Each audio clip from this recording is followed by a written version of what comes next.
working people across the Inland Empire. The Teamsters are ready to help you organize for better pay, increased benefits, and improved working conditions. Reach out to Teamsters 1932 at teamsters1932.org/organize to speak with an organizer today.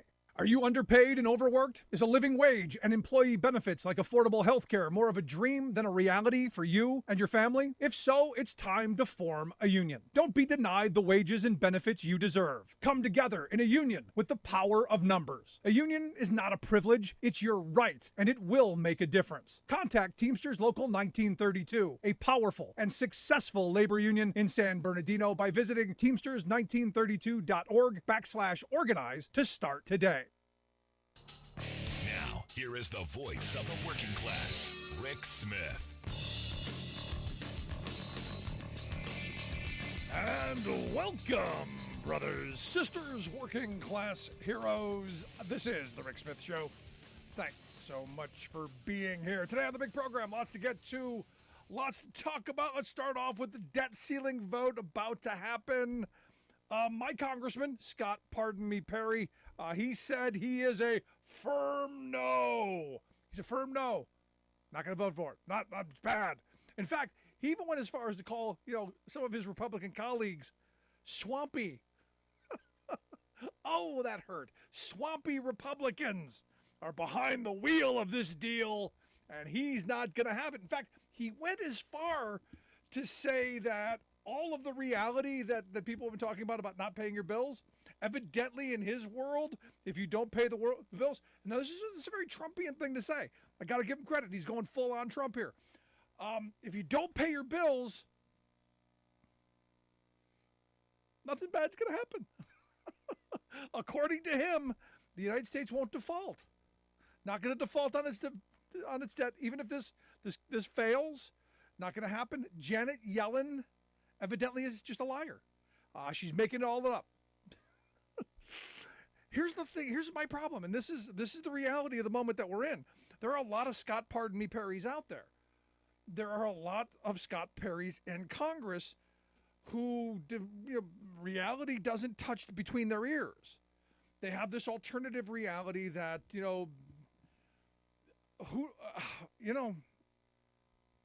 it just isn't there. And look, the reason I said very Trumpian is Trump's a guy who's filed bankruptcy multiple times. He's never lost his house. Now, bad things have happened to everybody else around him, but that's not his problem. That's somebody else. And I got to think that's the Scott Perry thought process here. And look, the lunatic fringe, they're not going to vote for this legislation. They really wanted to shoot the hostage. I mean, I said from the beginning, I thought Scott Perry was one of the crazy caucus who truly did want to default, truly did want to shoot the hostage in this environment, and they're not happy. If there is a positive takeaway from this, it's that the crazy caucus isn't firmly in the driver's seat.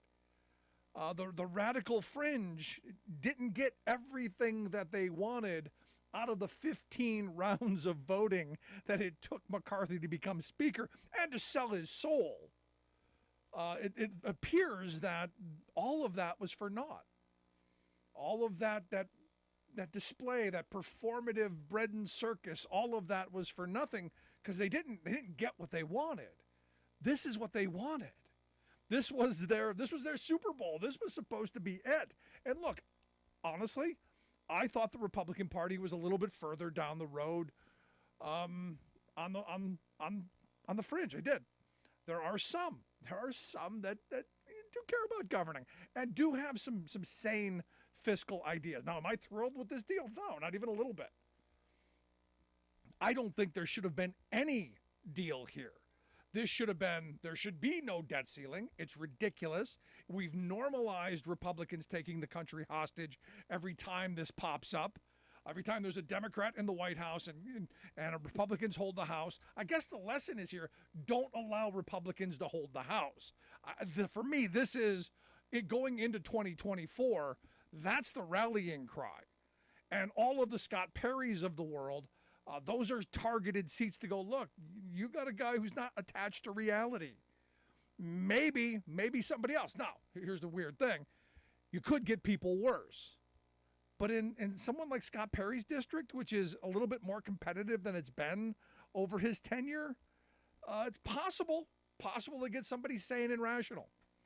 I'm not saying likely, I'm saying possible. Now, here's the thing. McCarthy still has a problem because, and it's a real problem, because his job is to get stuff done. His job is to move an agenda through pass legislation because that's what a speaker does.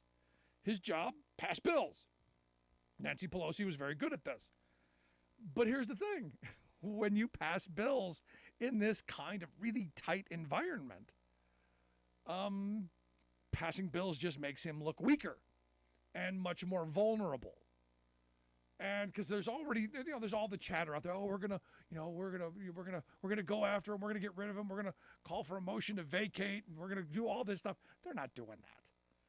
Trust me, they're not going to go after McCarthy because what they've just shown how weak they are. They don't have the votes, and Democrats have shown that they're willing to govern. So that really puts the crazy caucus in a weird spot. Now, they can kick and scream and be childish and whine and do the things that Scott, Perry does, along with Gates and Marjorie Trainwreck Green and the rest of them. But they're not moving their agenda, which is chaos. They did it to McCarthy, but I don't know that it's going to work here because, what are the options for them? Okay, let's say that they take McCarthy out. Who replaces them? Nobody. Who's the alternative? Nobody. Nobody wants the job, especially when you're so tenuously tied to it that any one idiot can call a motion.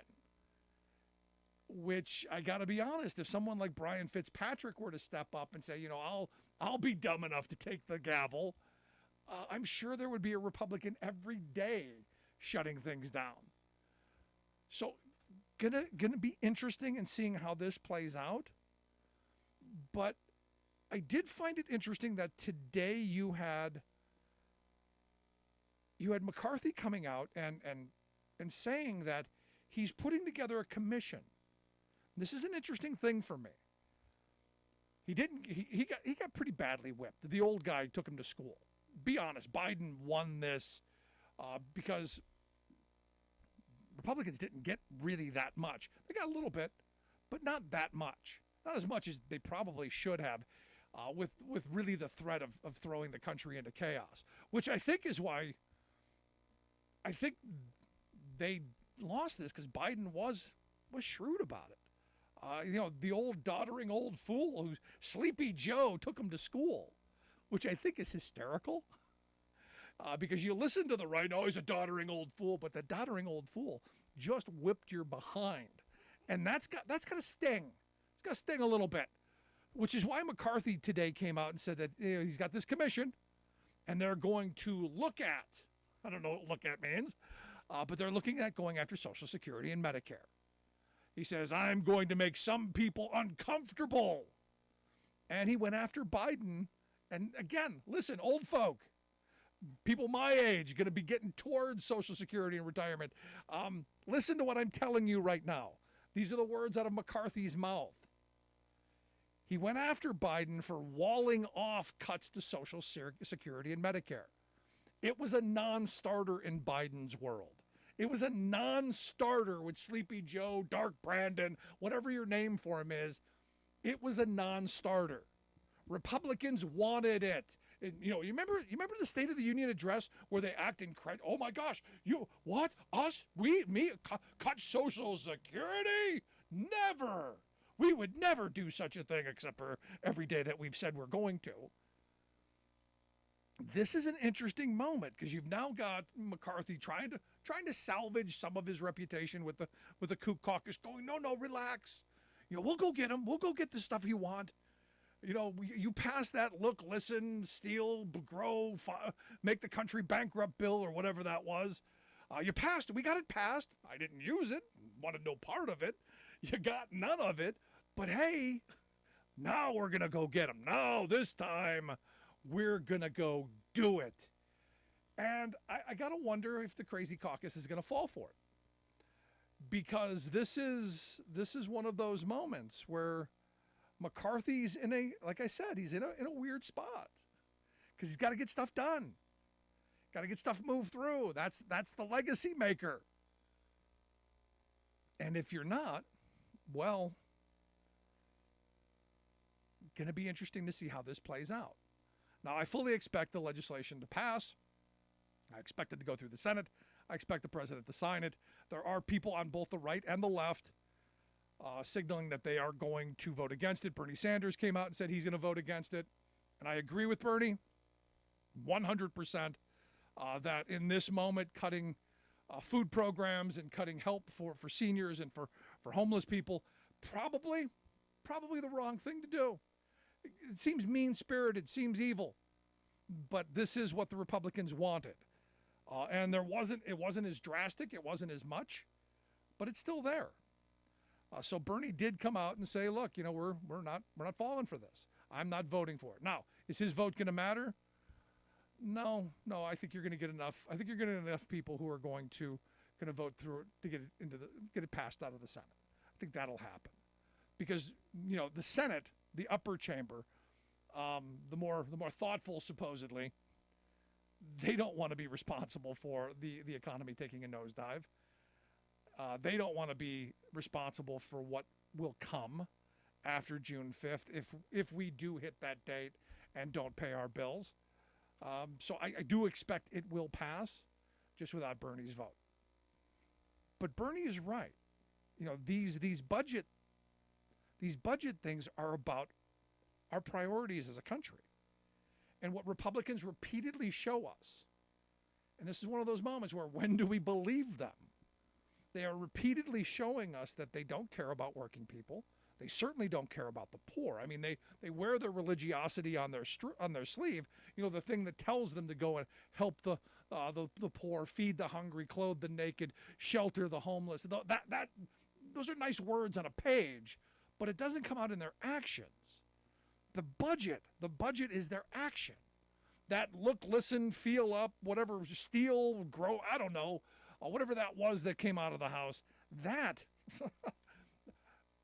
if that's your religiosity at work, I got a question if you understand what the book says. I got to check your reading comprehension. Maybe that homeschooling not doing you any justice. But the rest of us, these are learning moments. These are opportunities to pay attention and go,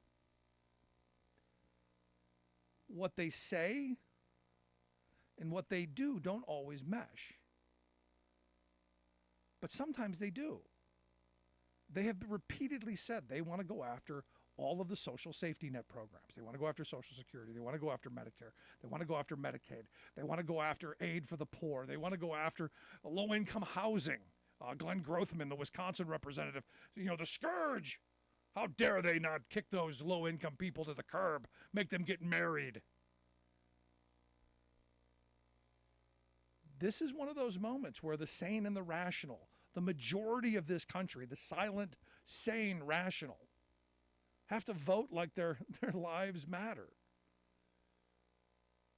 Look, the Trump supporters of the world, they don't care. They don't even care about the issues. They care about their leader. They care about the outrage. It's time for working people to come together and be that change, be part of something that's going to move us in a positive direction. That silent majority that gets up every day, goes to work, busts their behind, and still struggling to make ends meet, but still gets up and does it day after day after day, only to be mistreated by our political system at every single turn. At some point, we got to get tired of this and start throwing some of these bums out. And that's where my mind is. All the outrage candy aside, it comes down to what they do. And this hostage situation, this latest hostage taking, should be a wake-up call for us all. I want to hear your thoughts. Email me, rick@thericksmithshow.com. If you miss any portion of the program, make sure you grab the podcast wherever you find your favorite podcasts. You will find ours. Quick break. Right back.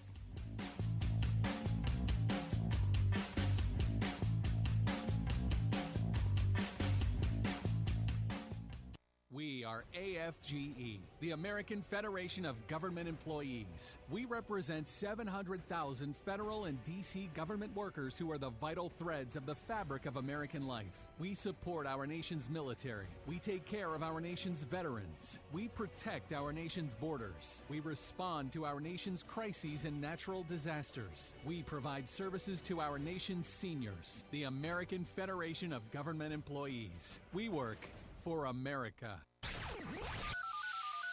The phone lines are open. Give Rick a call at 1-866-416-RICK. That's 1-866-416-7425. We are AFGE, the American Federation of Government Employees. We represent 700,000 federal and D.C. government workers who are the vital threads of the fabric of American life. We support our nation's military. We take care of our nation's veterans. We protect our nation's borders. We respond to our nation's crises and natural disasters. We provide services to our nation's seniors. The American Federation of Government Employees. We work for America. Welcome back to the Rick Smith Show. Now, here is Rick Smith. I'll tell you, I find it interesting that all of the Republican frontrunners, they're all on board with default. All of them seem to want to default and take us down. And it's just one of these things where you go, what priorities do you have? Is it your narrow-minded agenda? We've got to cut and hurt poor people. When my congressman, Scott, pardon me, Perry, when he came out against it, my first thought was it must be a good deal, because he was one of the first people that I looked to. Where is he going to be on this? So when he was like, I'm against it, I said, it must not hurt working people enough, because that's where they keep putting us. Let's quick go to the phones. Got Alice on one. Alice, how are you? Totally insane. How's that? Back to normal. What's on your mind? What I wanted to say was, West Virginia is a perfect example of a state that has been taken over by the Republicans. They're pretty much, their legislature is pretty much red. And that state Not just is so pretty much, up. Alice. They've got veto-proof majorities and a Republican governor. Yeah, well, I was trying to be tactful. Okay. You really don't want to know what I wanted to say. But anyways, it is so messed up.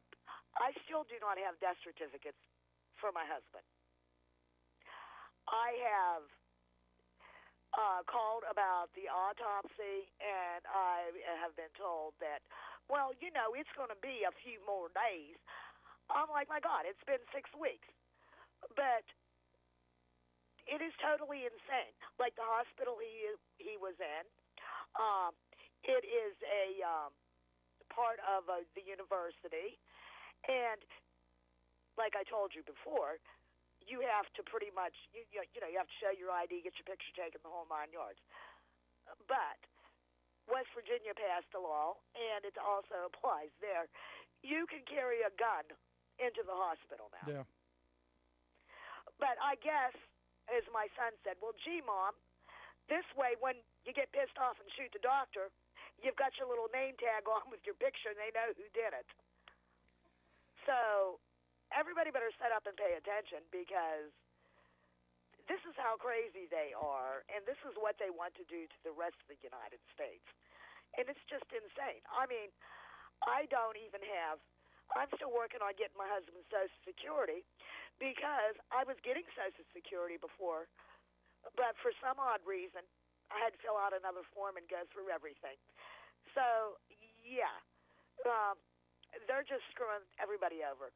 Y'all have a good evening. Thanks, Alice. And imagine how much worse it would have been had this continued and they actually did default, and, man, the craziness that comes out of this. And, look, these are the people who tell us, do you remember them flying the blue flags? We support law enforcement. Not so much now. I mean, you've got the Heritage Foundation, who tweeted out the FBI is no longer a law enforcement agency. It's become a political weapon for the left. It's time to scrap the FBI and start over from scratch.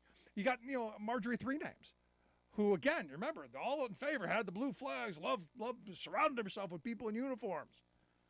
She's out there hawking defund the FBI T-shirts and hats.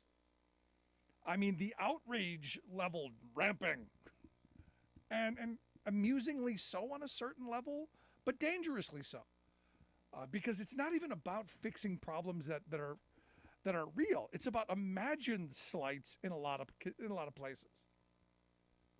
And this is where I find we're in a weird spot. Because they want to ramp up the violence, they want to ramp up the rhetoric, get people all lathered up in the panties and ready to go at each other. And when real crimes pop up, they want to divert. For instance, today, the big breaking news all across every... When does breaking news stop being breaking news? When does it become broken news? I should go like that. It's broken news. Evidently, there's now a tape of Donald Trump basically talking about classified documents that he kept after leaving the White House, and that he knew he shouldn't have. Talked about, evidently this 4-page report that was written up that would have attacked Iran, and there have been deployments of massive numbers of troops. It was basically John Bolton's wet dream. But he was talking about it with someone who was writing a book about Mark Meadows, and you go, oh, how? Why? And look, he doesn't even try and say, no, that's not me on the tape. No, I don't have any documents. He's not even saying that he has the right anymore. Now it's attacking, well, there's these leaks. We got to go after the leakers. No, we got to go after the person who's responsible for all of this. And that's the guy on the tape. And part of me got in this space today where my mind is in a spot where this leak happened, I think, as a primer to what is going to come. I've said that I think he will be indicted on the documents. I've said this before, and I've had guests who say, no, it's never going to happen.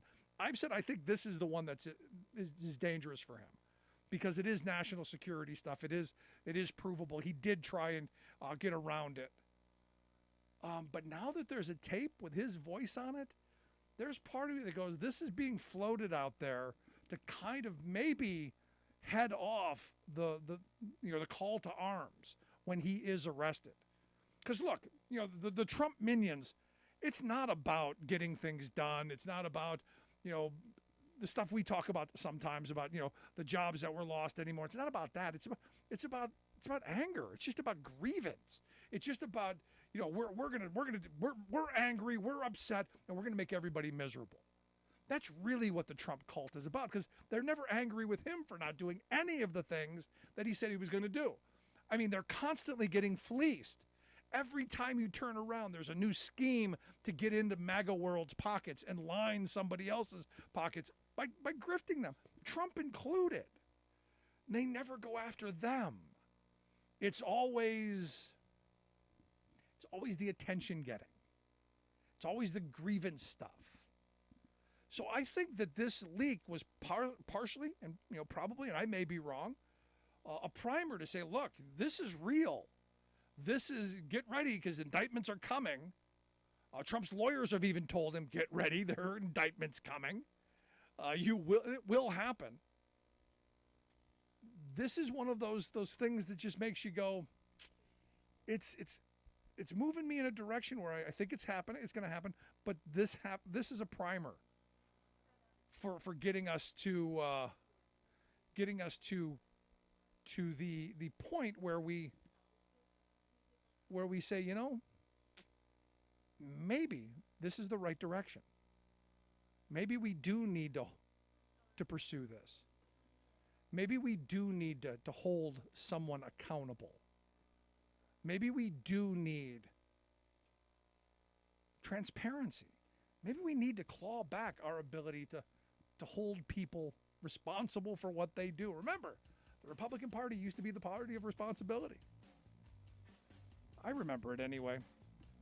Question is will Trump run while being tried? And what happens if he wins? Does he get to pardon himself? We'll ask that question and many more in the next segment. Quick break. Right back. Stick around.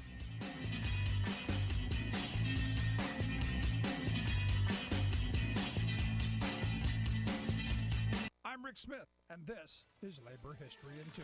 On this day in labor history, the year was 1921. That was the day one of the worst race riots in American history began in Tulsa, Oklahoma. In a frenzy of anti-black violence, a white mob destroyed virtually the entire black neighborhood of Greenwood. Over the course of the next 2 days, as many as 300 mostly black residents were killed. Black Wall Street had been burned to the ground, leaving 10,000 homeless. The day before, Dick Rowland, a young black man, tripped as he boarded an elevator at his job. He fell against the young white woman elevator operator. When she shrieked, nearby department store employees assumed she had been assaulted. Rowland was arrested, and newspapers fanned the flames of race violence and vigilantism. And on this day, white racist mobs surrounded the Tulsa County Courthouse where Rowland was being held and demanded he be turned over to them. Returning black veterans had become increasingly assertive about their rights as citizens. They marched to the courthouse armed in an attempt to prevent Rowland's lynching. When the vets refused to disarm in the face of the demands by the white mob, gunfire ensued, touching off 16 hours of fighting that literally decimated the community black workers and professionals had built up over the course of decades. The National Guard was called out, mainly to disarm and round up black residents of Greenwood. Witnesses reported that Greenwood was bombed from the air by police and by Sinclair Oil Company planes. The history of the riot was buried for more than half a century. It would take until 1997 for the Oklahoma State Legislature to set up a commission to uncover the bloody details, which produced a 200-plus page report and recommended millions in reparations. Labor History in 2 brought to you by the Illinois Labor History Society and The Rick Smith Show. Do mass protests matter anymore? Even when large numbers turn out with a high level of outrage directed at abusive corporate or governmental elites, the powers that be usually just hunker down and wait for the fury to pass. But the one form of protest that actually gets to even the most aloof elite is cultural caricature. In recent decades, the creative deployment of giant puppets, satirical songs, pop-up parodies, and other forms of social mockery has pierced the ego shields of haughty corporate chieftains and puffed-up politicos. They ignore angry speeches, but public ridicule stings them personally, energizing the larger community.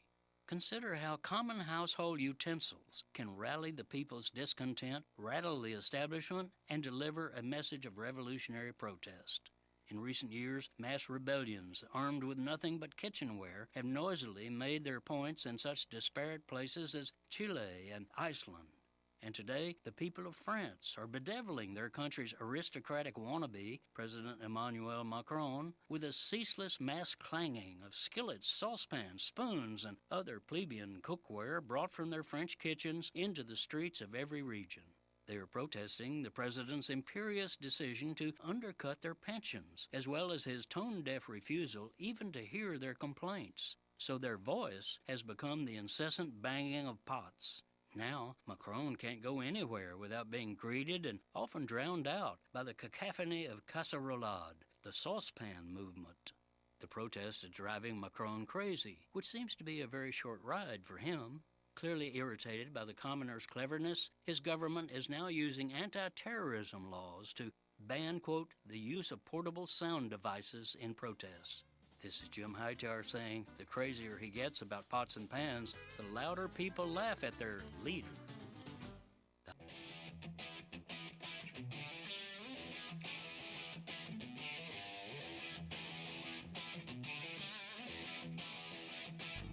Welcome back to the Rick Smith Show. Now, here is Rick Smith. So it looks like the House has approved the debt ceiling deal. It's going to allow the U.S. to borrow more money to keep the economy going and not default, not crash the global economy. The vote by a 314 to 117 margin. You had 165 Democrats joining 149 Republicans to move forward on the 99-page bill. Bipartisan. So you look, this is why I was saying McCarthy's in a weird spot. Still got the crazy people, still got them, but they're not as powerful as well the 15 rounds of getting to be Speaker would have let us believe, and here to share some thoughts on the vote and what this means for McCarthy and company. I've asked our good friend Chris Hahn to come talk with us. He is the aggressive progressive host of that podcast, also a syndicated radio host across the country. Chris, thanks for taking time for us. Thanks for having me, man. So, thoughts? I mean, 71 Republicans voted no. I think his deal to become speaker meant that any one of them can go do a motion to vacate. I don't think they have enough votes for anybody else to be speaker. So if they make a motion to vacate, do moderate Republicans, those that are left, like from the governing wing of the party, form a coalition with Hakeem Jeffries and the Democrats? I mean, Hakeem Jeffries said you need 150 votes for this to pass from the GOP. They got 149. I assume that they actually got 150 because the speaker tends to not vote in the House, so they did get exactly 150. I don't know. 71's a lot. I didn't think he was going to lose 71 people, but maybe they just thought, well, some of them thought, well, it's going to pass. They don't need my vote. I don't want to be primaried. Like, what's her name? Nace down in South Carolina, who I always thought was one of the more normal members of the caucus. She announced very early she wasn't voting for this. But maybe she saw the writing on the wall and said, I don't want to get primaried, because she is one of the more normal ones, and she's susceptible to be primaried. Yeah, and that's something that people have to understand, that there are some votes that people go whichever way that's going to get you reelected. Yeah, take a walk if you need it. Yeah. And because, look, this wasn't close. No, it wasn't close.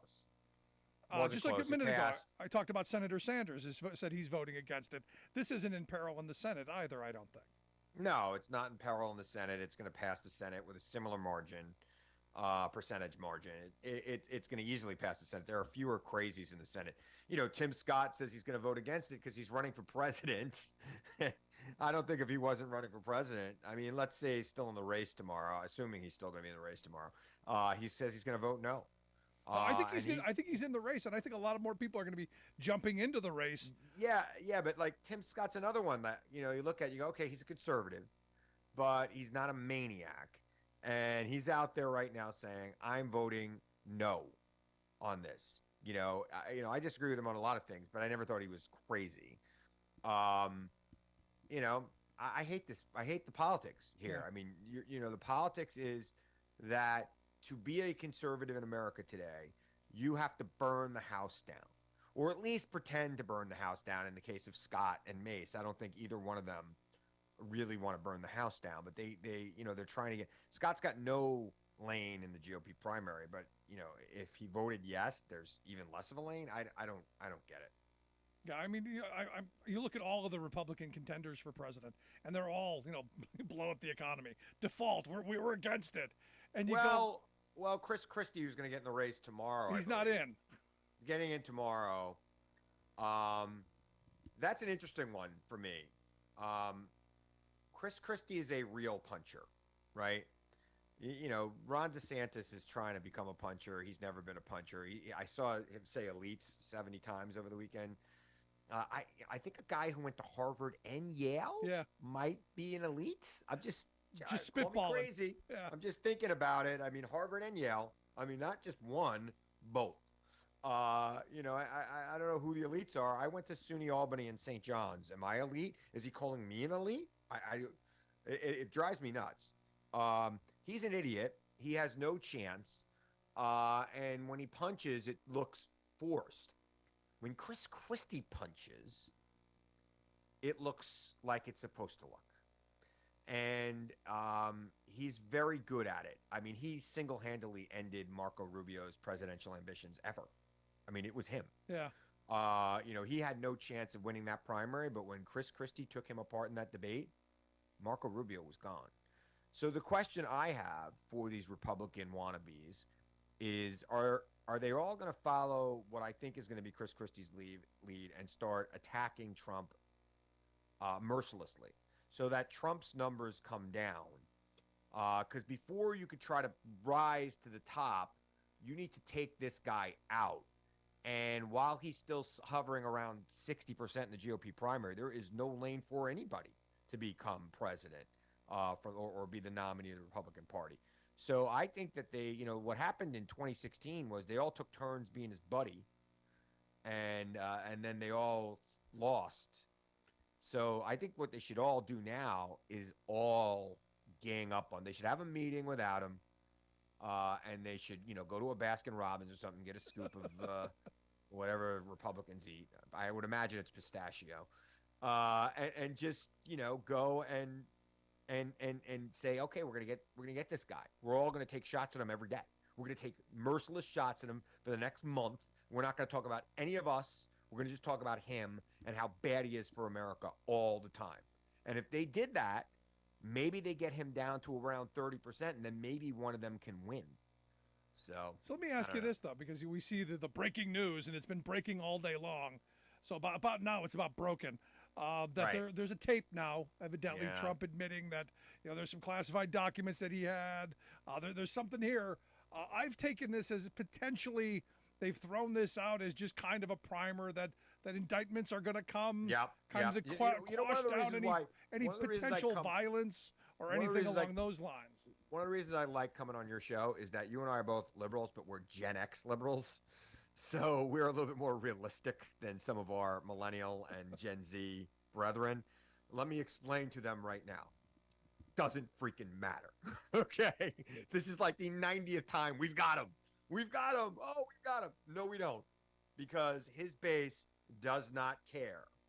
Right? So he will still be there. They all think it's a conspiracy. They don't believe me and you. They only believe him. So, yeah, maybe these prosecutors have a case against him, and maybe they, slap a fine on him at some point. I don't know. CNN's been plugging this tape all day, but they haven't played it. Yeah, nobody's got it. Nobody's got it. I'm sorry. I don't think it matters one bit. Politically, it might matter in the legal cases. Maybe it causes them to bring an indictment against him. But again, I've said this to you before. He's never going to jail. And anything short of him going to jail means he's still in the presidential race.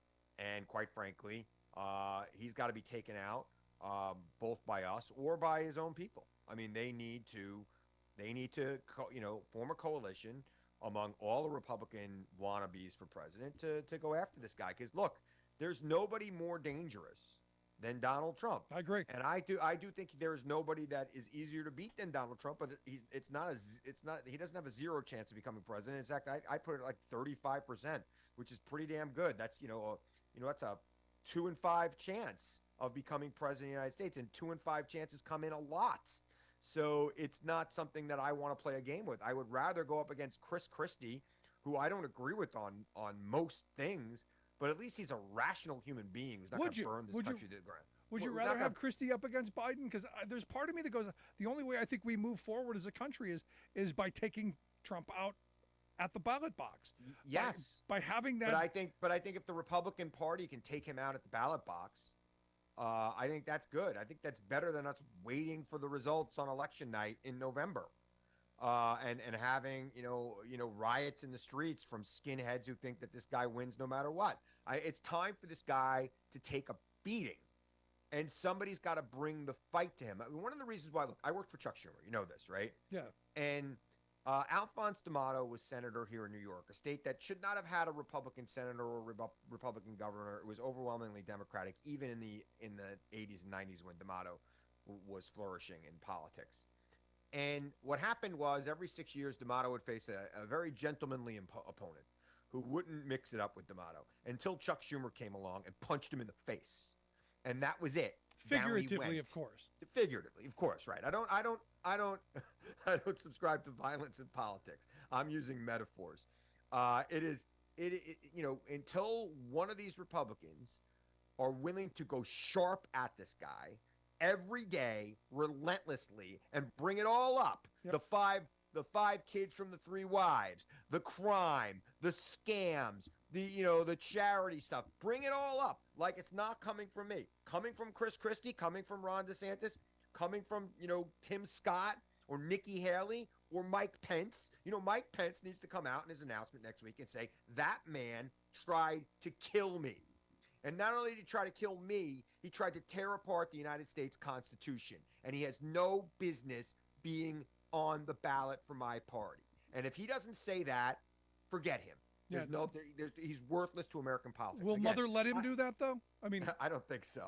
I think he needs to, I think he needs to stay calm. That's the way they like to do things in whatever weird religion he's part of. So I don't think because it's that's the answer right there. The guy tried to murder me. He tried yeah. to have me Get out there. hung. Mike Pence did the right thing. I'm sorry. Mike Pence did the right thing. Like hat tip to Kevin McCarthy today. Did the right thing. Yeah. Right. He doesn't always do the right thing. Mostly does the wrong thing, but he did the right thing today. Blind And squirrel found the nut. Right. Mike Pence did the right thing on January 6th. He stood firm. Not only did he the right thing, he did a very courageous thing by staying in the Capitol. I respect him for that. He needs to take advantage of that. And he needs to say, that guy tried to kill me and the United States Constitution, and I didn't let him. And if he says things like that, maybe he'll have a chance to win some delegates to the Republican National Convention. I don't think so. No chance. Because I don't think so either. But you know what? What does he have to lose by saying that? How delusional of a human being is he? Look, I tend to subscribe to Malcolm X a little bit, and when people try to kill you, any means necessary. Get out there and fight back, Mike. What's wrong with you? No, it's the same thing I say about Democrats. I've always. And by the way, tell your social media people not to quote me on that one because it's too easily cancelable, and I don't want to be misquoted. Heaven forbid we're canceled. Get the stenographer out there. That's not what I really said. No, but here's the thing, and I've always said this about Democrats. In a street fight, the best you're going to get out of a Democrat is an offer to hold your coat. Right. I want people who are going to ball up their digits and get in there and mix it up. The only way to do it. And this is what we need. We need people who are going to fight for working class values, fight to move things forward. But here's the thing, and this is where it's why I have the nickname the aggressive progressive. I got it. That's why right? I love you. That's why I love you, brother. It's like people think it means I'm the biggest progressive. No, I want to win. Yep. I want to win. No, and this is where I think where Trump has this advantage of he doesn't have to produce anything. He's got this godlike. Yeah. His base has put him up on this pedestal. They never Right. hold him accountable for the things he never does. There's no wall. He didn't make their lives better. He didn't bring manufacturing back. No, he didn't in do fact- any of that stuff. In fact, his buddies scammed him into paying for a wall, and then he gave them pardons when they got convicted for it by his own Justice Department. It wasn't my Justice Department. It wasn't the Biden Justice Department that convicted Trump's allies that he let out of jail. It was his own Justice Department, Bill freaking Barr. Yeah. Come on. And they're going to just let this guy walk back in there. Nikki Haley's going to say some mildly, strong things to him. No, I'm sorry, Nikki Haley, you know better. Okay. You've been around guys like Trump your whole life. It's in your book. You need to start pushing back. Going to be interesting to see how this plays out. You're listening to the Rick Smith Show with Chris Hahn, the syndicated radio host and host of the Aggressive Progressive podcast. Wherever you find your favorite podcast, you'll find that. Also, check out his website, ChristopherHahn.com. We'll get By the way, one thing I'll say about guys like Chris Christie, Nikki Haley, I don't like their politics, but if they lose an election, they're going to tip their hat and say congratulations. And that's what American politics used to be, right? We can't have a guy on running on a major party line who is going to say, I won no matter what. Yeah. And he's going to get some people to believe him. And let me tell you something. I think it's going to be worse next time. We're going to be prepared for it, but it's going to be worse. No, we've normalized crybabies. And it was when we were kids, if you lost Whiny a game. little, am I allowed to say the B word on this show? I'd prefer you not. Whiny.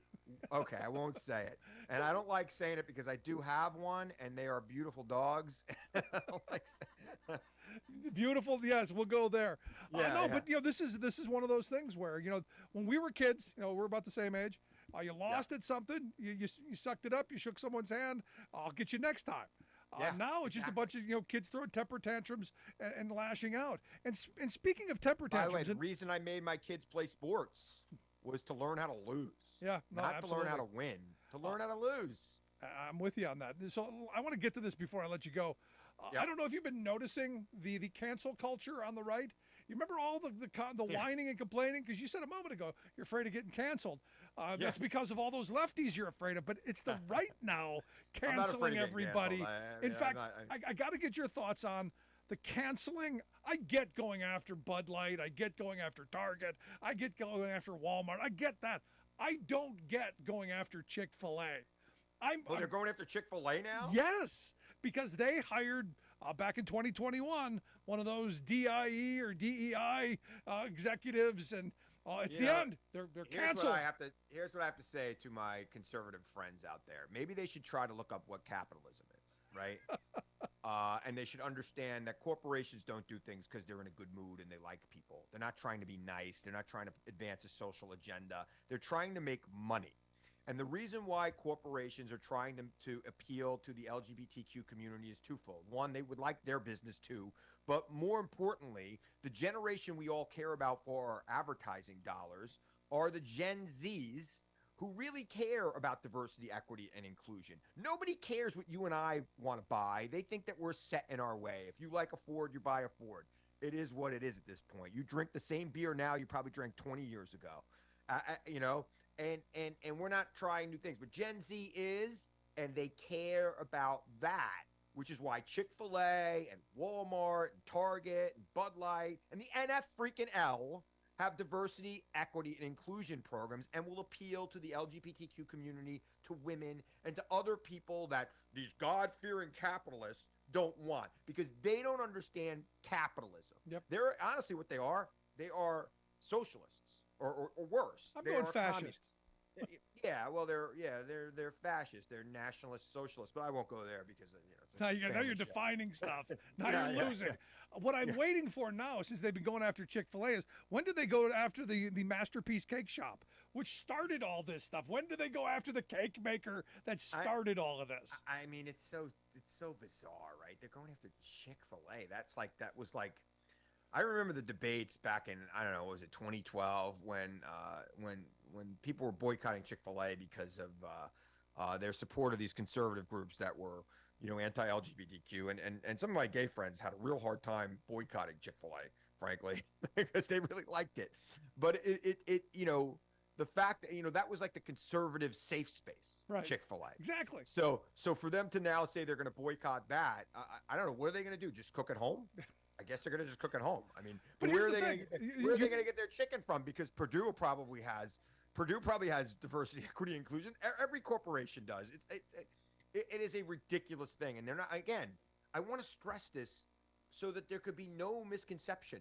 They are not doing it because they like diversity, equity, and inclusion. They are doing it because of their bottom line, because they are capitalists. And that's how capitalism works. Yep. Well, to finish up with Rupert Murdoch. It's not about red or blue. Oh, it's about green. And I will tell you this, for somebody who worked at Fox News, they have a diversity, equity, and inclusion program there. Okay? No. They do. Yeah, they have a chief diversity officer like every other big corporation in America. And they have, by the way, they had a recycling program. I mean, they had a whole thing, all sorts of things that viewers probably were like, what? Oh, and guess what? A lot of the people who work there are actors and liberals. Yeah. No, I'm heading to the Talkers Conference here tomorrow and Friday. Is it at Hofstra? You're going to Hofstra? I'm going to Hofstra tomorrow, and yeah, it's on Long Island where I am. I just unfortunately can't be there. And it's one of those things where every time I go to these things, it's exactly what you said. It's not about the message or the ideology. It's about the sale.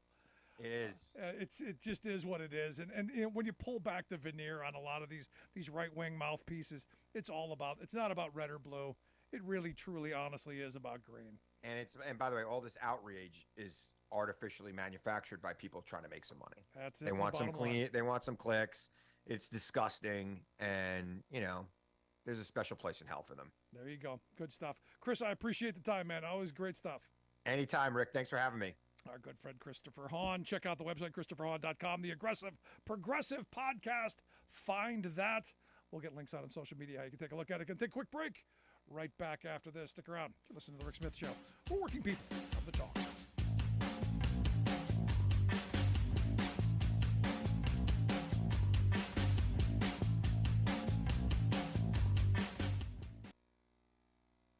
I'm Rick Smith, and this is Labor History in 2. On this day in labor history, the year was 1987. That was the day that Rose Will Monroe, one of the women who came to be known as Rosie the Riveter, died in Clarksville, Indiana. She was 77 years old. Rose had gone to work in a factory making B-52 bombers in Ypsilanti, Michigan during World War II. She was one of thousands of women in the United States who entered the industrial workforce to support the war effort, while more and more men entered the armed forces. While Rose Will Monroe worked at the factory, the image of Rosie the Riveter was already becoming perhaps one of the most iconic symbols of U.S. labor. The nickname Rosie the Riveter was first used in a song in 1942. The song was inspired by another real-life Rosie. Rosalind P. Walter worked during the war building Corsair fighter planes. Along with the song, a popular poster showed Rosie with a red kerchief tied around her hair, sleeves rolled up, arm muscles flexed, showing the strength of women workers. "We Can Do It" was emblazed across the top of the poster. Then, an actor by the name of Walter Pidgeon visited the Ypsilanti factory. He was helping to make a promotional film to support the war effort at home. When he found out there was a real Rosie who worked as a riveter in the plant, he recruited her for the film. The image of Rosie the Riveter lives on as a symbol of labor and women's empowerment. All the day long, whether rain or shine, she's a part of the assembly line. She's making history, working for victory. Rosie, the Riveter, keeps a sharp lookout for sabotage. Sitting up there on the fuselage, that little frail can do more than a man can do. Rosie, the Riveter. Labor History in 2 brought to you by the Illinois Labor History Society and The Rick Smith Show. For more information, go to laborhistoryin2.com. Time on the riveting machine when they gave her a production. You're listening to The Rick Smith Show, where working people come to talk. I gotta tell you, it's been really interesting watching the extreme right whine and complain about the woke and the cancel culture, only to go on a whiny, hissy fit rage fest. I mean, it really has been. Just to sit back and watch the hypocrisy and the idiocy and going after their own safe space at Chick-fil-A is just, look, it just shows that their rage is the point. It's not about, they don't care about diversity or equity or kids, or it's not about any of that. It's about tearing apart the country. It's about ripping things up. It's about breaking things. It's about like a 2-year-old throwing a temper tantrum. These are attention seekers. These are chaos merchants. All they care about is getting seen, getting clicks and views. Because without the camera, without that thing going, I see you, without that, there's nothing. It's not about protecting the children. It's not even about protecting their white privilege or anything like that. It's about getting attention and then getting more attention and more and more and more. Because, quite frankly, they're whiny children. And as I've said, without these cameras, without, I'm going to get you, without these gotcha moments, no one cares about them. The thing that, Chris and I agree on as Gen Xers, you take care of bullies. When we were kids, you'd have done half this stuff in our neighborhoods. It wouldn't have happened. But understand, the outrage is the point. The issue doesn't matter. The issues never matter. It's about the rage and it's about the money. It really is. I have had numerous conversations over the years with folks who do right-wing outrage radio. I try not to be the outrage merchants. I try not to be in that world of, what you get here is you get my opinion, what I really believe. There's no sales behind what I say. Now, I do find it interesting, and I've gone to these conferences in the past, of which we're going to be taking a couple of days off to attend. And it really is. It's about the money. It's about the sale. It's about keeping people tuned in. It's about the issue. In fact, John Cooper, somebody I follow on Twitter, wrote a story about when he met Sean Hannity, and it was evidently he had done something as a county executive about passing some kind of a bill that was going to make people's lives better or safer, and Hannity just ran over it. And then afterwards said, hey, I love the bill. That was great. And it made him look like an idiot and was against it on air. But behind the scenes said, no, it's actually going to help save people's lives. It's probably a good thing. The on-air persona and the off-air completely different because it's about keeping people riveted in their anger. It's about keeping people all riled up and bunched up in the panties and going after, the boogeyman. And it's always the other. You put whoever you want in that category, and that's who the right wing is going to point the outrage machine towards. It's outrageous, but it's about the money. Simple. Tonight, most of the island is without power, and officials say they're only just beginning to survey the damage. Super Typhoon Mawar slams into Guam.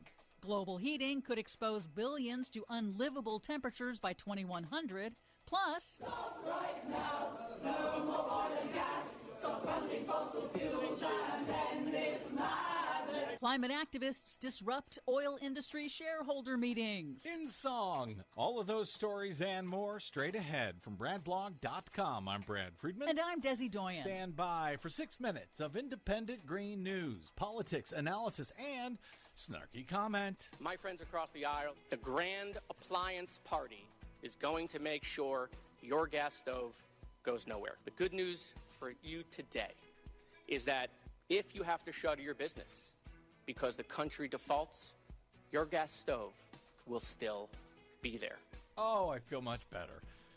This is your Green News Report. I look forward to the legislation of our time, the Appliance Bill of Rights. Okay, Desi Doyen, it kind of spun up out of nowhere overnight, but a huge storm in Guam. Yes, nearly the entire island of Guam is now without electricity after Super Typhoon Mawar rapidly intensified just before slamming into the U.S. Pacific Island territory as a powerful Category 4 storm on Wednesday. An unprecedented ninth Category 4 or 5 storm to hit a U.S. state or territory since 2017. Studies show that rapid intensification. You're on board KCAA's Inland Talk Express. KCAA, Loma Linda, 1050 a.m. The station that leaves no listener behind.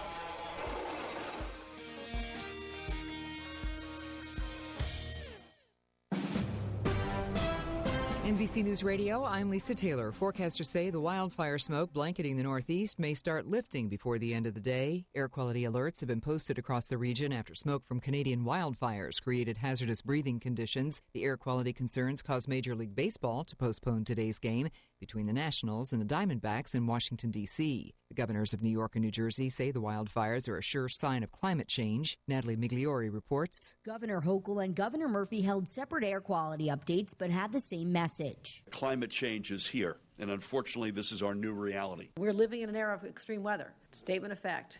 And we're going to continue doing what we can to help do our part. Murphy says the wildfire season is getting longer. This has gone from a couple of months a year to 4 or 5 months a year. Canadian officials tell the governors there are more than 200 wildfires burning over 10 million acres of land. The White House is postponing its Pride Month celebration on the South Lawn as Washington, D.C. is covered with smoke. The event that was scheduled for this evening will now be held on Saturday. The federal government's air quality tracking website graded the air in D.C. as very unhealthy today. Local officials urge those in the area to remain inside or wear a mask outdoors. British Prime Minister Rishi Sunak is in D.C. for his first official visit since taking office late last year. President Biden will host Sunak for an official working visit. The two leaders are expected to discuss a range of global issues, including the war in Ukraine, energy security, and climate change. It's not clear if horses are going to get the green light to race at the Belmont Stakes in New York due to the poor air quality for the region. New York Governor Hochul says it's going to be a game-time decision. We hopefully can get this going, but there's no assurance of what the weather's going to be, so it's going to be a last-minute decision, I'm sure. New York State is instituting enhanced measures to protect horses and spectators ahead of the Belmont Stakes. Hochul has directed all tracks to pause workouts through today, saying there will be no racing at any facility if the air quality exceeds 200. You're listening to the latest on NBC News Radio. This segment sponsored by the generous support of the Dream Team. Looking for the keys to something bigger and better? Downsizing or relocating to the perfect spot? Oscar Ramirez from Century 21 Lois Lauer Real Estate and Matt Flores from Secure Choice Lending are here to help you sell or buy with their trusted and experienced knowledge and advice. People are calling Oscar and Matt at 951-751-3249. That's 951-751-3249. real estate and loan advisors Oscar and Matt can give you a no-cost consultation. You don't have to buy anything. Matt and Oscar can help you figure your way through the complicated real estate market. Email Oscar at loislauer.com or on Instagram at Oscar Ramirez Garcia and Matt Flores at securechoicelending.com. Don't let today's real estate pitfalls stop you from dreaming. Make your new home dreams come true. DRE number 0207-0344. Se habla español. You've eaten lots of great food and not so great food at restaurants. Cowboy Burgers in Fontana and now on Arlington and Riverside will fast become one of your favorites with their delicious, mouth-watering burgers and breakfast burritos. Cowboy Burgers and Barbecue also serves fantastic smoked barbecue baby back ribs, tri-tip, chicken, pulled pork sandwiches, as well as lunch and dinner plates. Everything is made from scratch, including their delicious side dishes like coleslaw, potato salad, barbecue beans, and much, much more. Check out their rich, decadent chocolate brownies. Hi, I'm food critic Alan Borgen, and you can dine in, take food out, or have them cater your next